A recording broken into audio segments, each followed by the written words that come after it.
In 1947, we got the status for which we had been waiting from long, and we are cherishing it till today. At the stroke of the midnight hour, when the world sleeps, India will awake to life and freedom.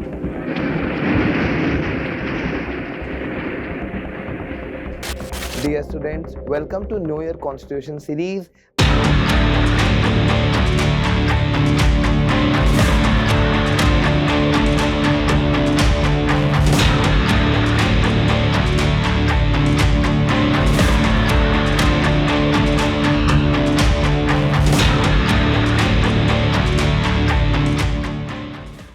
And in this video, we will be discussing about the difference between Lok Sabha and Rajya Sabha. Now, you might be wondering that when we have the status of world's largest democracy, how are we functioning? So basically, parliament के 3 part होते हैं. Parliament में होता है लोक सभा, राज्य सभा and third house is called as president. So although president is a separate entity, but president को third house भी बुलाया जाता है. अब यहाँ पे जो 2 मेन एंटिटी हैं वो है एक लोकसभा और एक राज्यसभा. तो जब 1947 में हमारी कॉन्स्टिट्यूएंट असेंबली बनी थी, तो जो भी हमारे कॉन्स्टिट्यूशन मेकर्स थे, इन्होंने डिसाइड किया कि country will run from the hands of those who are being elected by the citizens of our own country. इसका मतलब कि हमारे सिटीजन्स ही हमारे लीडर्स को सेलेक्ट करेंगे और इसी को हम बोलते हैं डेमोक्रेसी. अब ये डेमोक्रेसी का मेंशन हमारे कॉन्स्टिट्यूशन के प्रीएम्बल में भी आता है.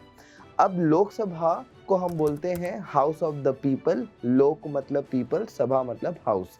एंड राज्यसभा को हम बोलते हैं काउंसिल ऑफ स्टेट्स. राज्य मतलब स्टेट एंड सभा इज काउंसिल.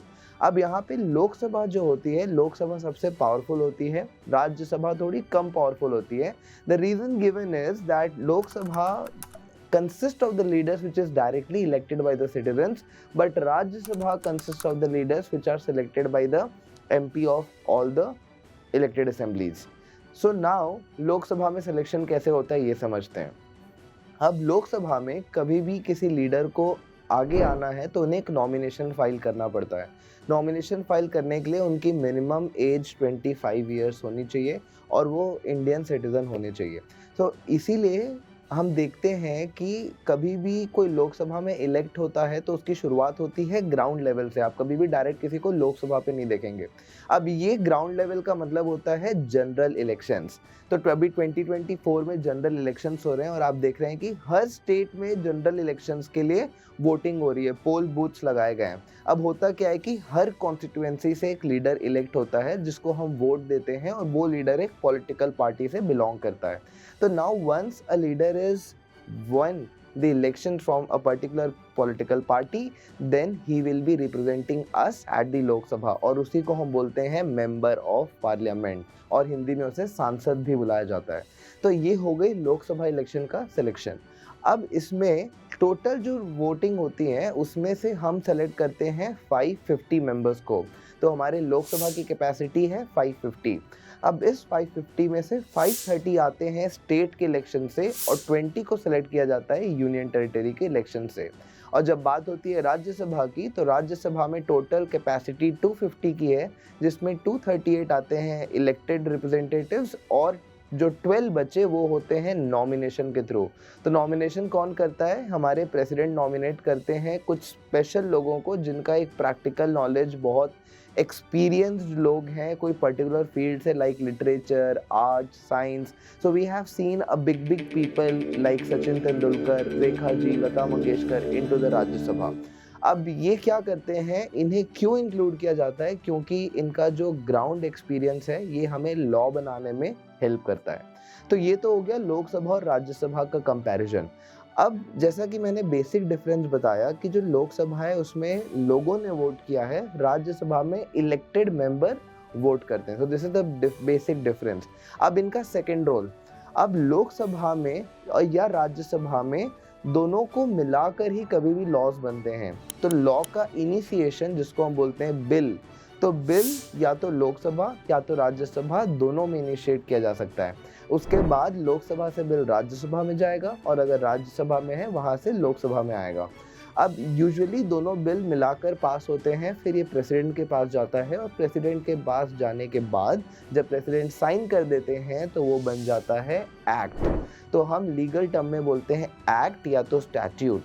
अब इसी को लॉ बोला जाता है। जब तक ये बिल के फॉर्म में होता है हम इसे लॉ नहीं बोलते, उसे बुलाते हैं ड्राफ्ट। तो ये लीगल टर्मिनोलॉजीज हैं, जिससे जब शुरू में होते हैं तो हम बोलते हैं ड्राफ्ट या बिल, जब ये लॉ बन जाता है तो उसे हम बोलते हैं एक्ट या फिर स्टैट्यूट। अब लोकसभा को कुछ स्पेशल पावर्स दी गई हैं जो राज्यसभा के पास नहीं है। जैसे कि लोकसभा में एक स्पेशल बिल पास हो सकता है जो राज्यसभा में नहीं हो सकता, that is called as a money bill. अब मनी बिल का मेंशन इंडियन कॉन्स्टिट्यूशन के आर्टिकल 110 में मेंशन है। तो money bill includes all those bill which is including the finances, specifically which is involving consolidated fund of India. तो basically अगर कोई भी पैसा हमें कंसोलिडेटेड फंड ऑफ इंडिया से विड्रॉ करना है तो ऐसे बिल्स को बोला जाता है मनी बिल, और मनी बिल सिर्फ लोकसभा में इनिशिएट हो सकता है, राज्यसभा में नहीं हो सकता। वेयर एज अगर हम इनके टेन्योर की बात करते हैं तो लोकसभा 5 इयर्स का होता है और लोकसभा को टेम्परेरी हाउस बोला जाता है, राज्यसभा को परमानेंट हाउस बोला जाता है। आइए समझते हैं क्यों।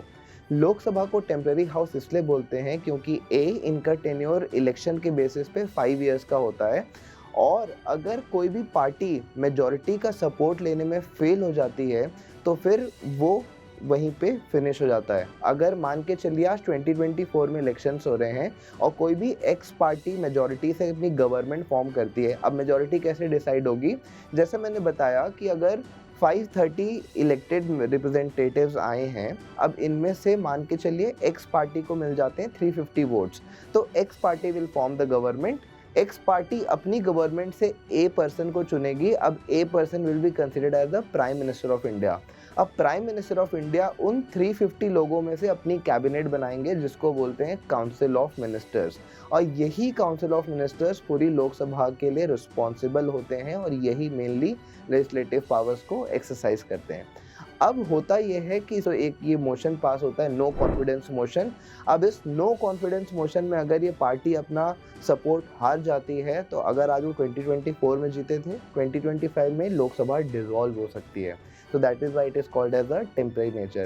Whereas in Rajya Sabha there is nothing like election, and यहाँ पे हर 2 years में 1/3 लोग रिटायर होते हैं। तो यूजुअली एक मेंबर की टर्म अप्रॉक्स 6 years की आती है। That is why it is going on in rotation and it is known as a permanent house. और यहाँ पे सारे स्टेट के लेजिस्लेटिव असेंबली के मेंबर राज्यसभा के मेंबर्स को इलेक्ट करते हैं। So this was all for today. I hope it is useful, so please like, share and subscribe. Thank you.